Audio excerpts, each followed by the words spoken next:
क्या आप जानते हैं, एक पूरी कौम ने मौजज़े देखने के बाद भी सिर्फ चंद दिनों में बछड़े को खुदा बना लिया था। ये वाकया है मोसेस हजरत मूसी अलैहिस्सलाम की कौम बनी इसराइल का।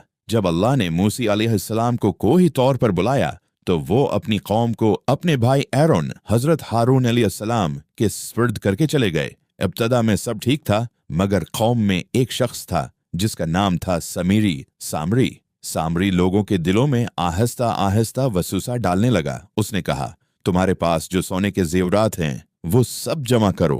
बनी इसराइल ने अपने जेवरात उसके पास जमा कर दिए।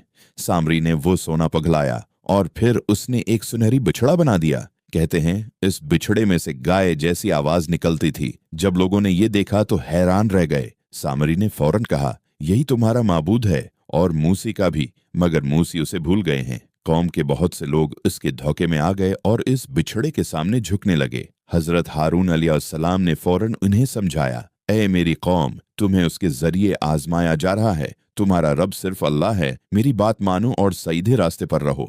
मगर कौम के बहुत से लोग जद पर कायम रहे और कहने लगे, जब तक मूसी वापस नहीं आते हम उसी की इबादत करते रहेंगे। ये वो लम्हा था जब बनी इसराइल एक बड़े गुनाह में पड़ चुके थे और उन्हें अभी अंदाजा भी नहीं था कि जब मूसा वापस आएंगे तो क्या होने वाला है। अगर आप चाहते हैं कि अगले हिस्से में जाने कि मूसा अलैहिस्सलाम वापस आकर सामरी के साथ क्या करने वाले थे, तो वीडियो को लाइक करें, चैनल को सब्सक्राइब करें और कमेंट में लिखें पार्ट 2।